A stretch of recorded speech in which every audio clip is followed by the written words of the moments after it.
Okay, well, hello everyone, good morning, and a very warm welcome to the Scottish Wedding Show and the Let's Talk Tying the Knot stage.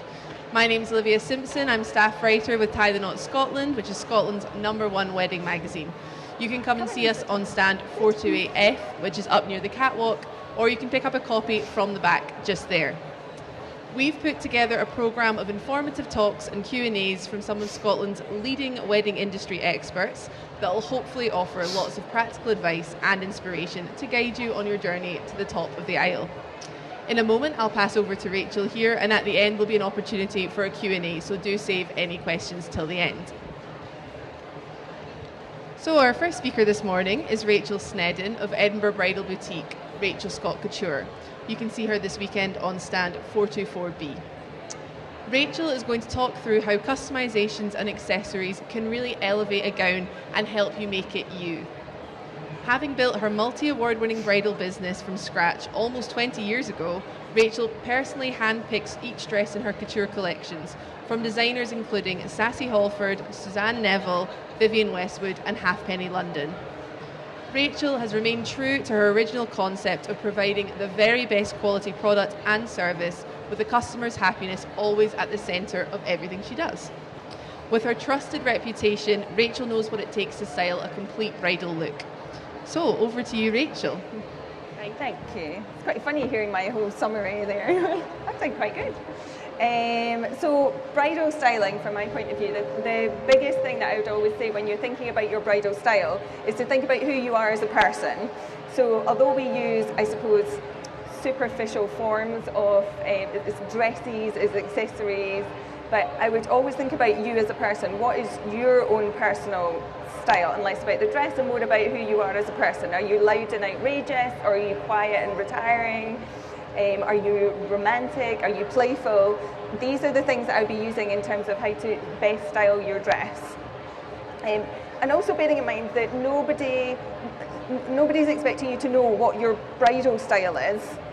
Even if you get married on a regular basis, this is still such a unique event that nobody has any level of expectation other than we're expecting you to know nothing. Okay, so when you're coming in, feel free to say stuff and explore and play and get things right and get things wrong. We learn as much from getting things wrong as we do from getting things right. The designers that I choose to work with are at a high-end couture level, and which means that we can be involved in the design process right from the start. So even before we get to the finishing touches of jewellery and accessories, we can start to work with the designer and say, right, okay, you're loving this dress as a style, but actually this fabric is not working for you, or on the likes of something like this, the back is very open, and perhaps you're needing something that's going to give you a little bit more support, for example. So what we can do is say to the designer, actually build in a construction, build in a couture corsetry within that. Maybe you've got a tattoo on your arm that you want covered up. We can make sure to add in sleeves. So these are all things, and this is not something that you can do on every dress with every designer, but certainly all of the designers that we work with, these are all options. Okay, so doing something like this, saying to them, actually build the dress with a sleeve. Rather than having something added on, actually build it like that way from the start. So that's the advantage we've got at this kind of level. The other thing, looking at it from the other point of view, is if you've got something and you're loving your dress, thinking about playing with veils and jewellery and building your look from that side of things. Don't ever feel you have to work it all out just in the first go. Find your dress style, and then indulge in the playing with things afterwards. For example, veils, which are very in at the moment, huge big statement veils. We've just started working with a Milan designer, Peter Lagner, who does veils as well as jewellery, as well as wedding dresses. But the likes of something like this, for example, massive long statement veil, but still quite soft, very feminine, very romantic. Even getting something like this hand embroidered with your initials, with the date. One of Vivienne Westwood is actually, I shouldn't be telling you this because they're not out yet, Vivienne Westwood has started doing some veils that are hand embroidered, just the most exquisite embroidery. So even thinking about things like that, get a dress that you're just loving, very sleek, minimal, and go real statement on your veil. Perhaps that's the way that you could play around with your styling to be a bit riskier without feeling like you've compromised on your iconic look to start off with. Also think about the potential of converting from day to night. This is a Kate Halfpenny dress, and she is an absolute master when it comes to layering. She absolutely loves it, that idea of converting from day to night time, which again, because of the type of designers that we work, we've always been able to do that, but Kate has really brought her into her own. So this is actually one of Kate's dresses, but for example, this top section you could tie in a slightly different way. If, for example, you wanted to have this just hanging down the back, so a much more exposed back, possibly even going with a giant statement bow. Halfpenny is definitely the master of the giant bow. Every season they get bigger. I'm not sure where it's going next season, I'm a little bit concerned. But doing something like that, for example, make it a big statement bow. Have this as detachable. Perhaps it's going to be something that's here for later in the evening. And then, the ultimate in conversions, this skirt is actually separate to the whole dress.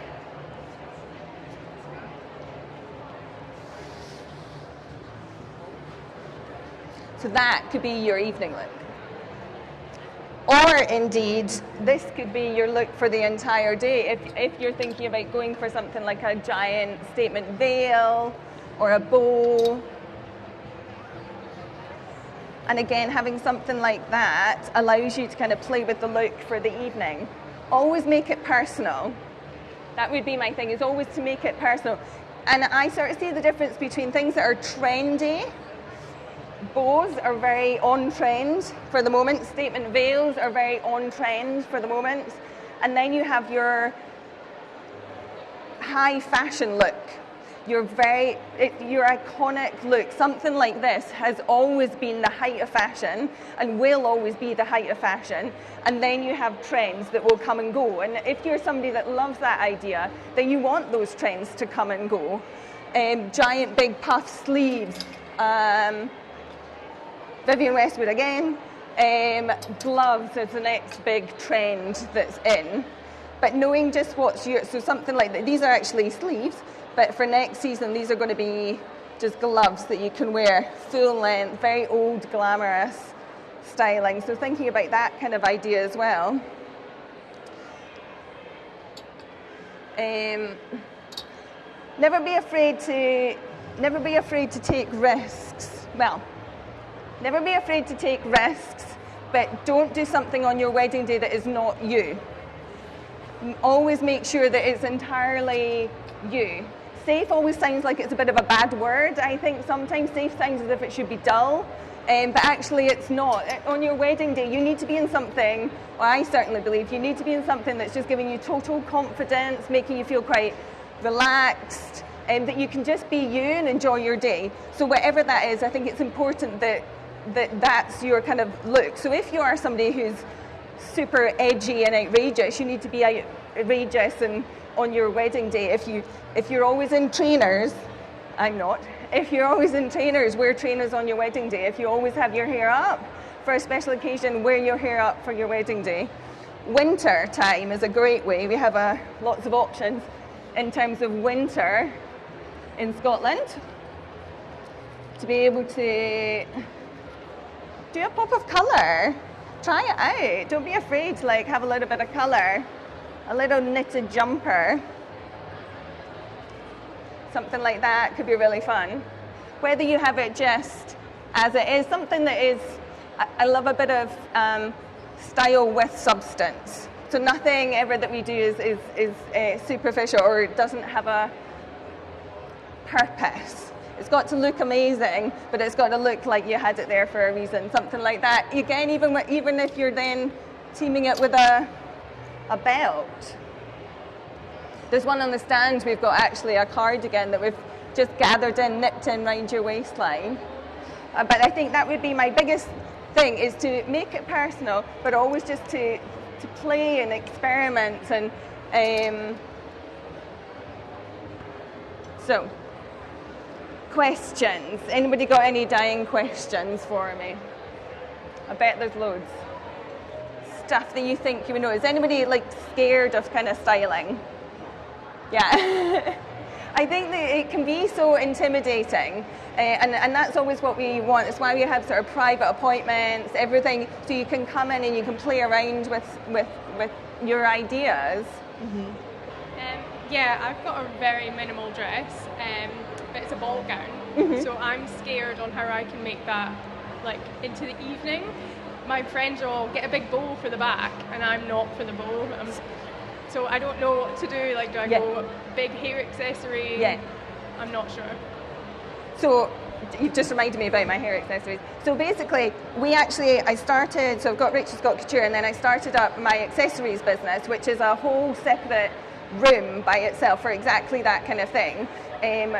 Much as I think we should wear tiaras on a daily basis, we don't. So you're not going to have any reference point there.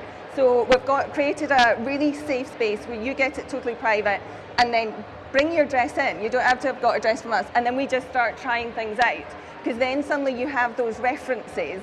So like, do you tangible things that you can compare? Like the pearl headbands are very in at the moment. These are all individually made. I hand make all of these. So we can make sure that we play around, we try out something like this, try out a crystal piece, exploring different ideas, and then it's much less scary, and it's much easier for then us to work out. Sometimes what we'll do is actually try out a few different ideas, and then I'll get a picture in my head going, oh, actually this, I've got a picture of something that would work. I make you up a sample so that it's then much easier as a reference point. So you can see it and go, yes, I like it, or no, we don't need to change the length, anything like that. This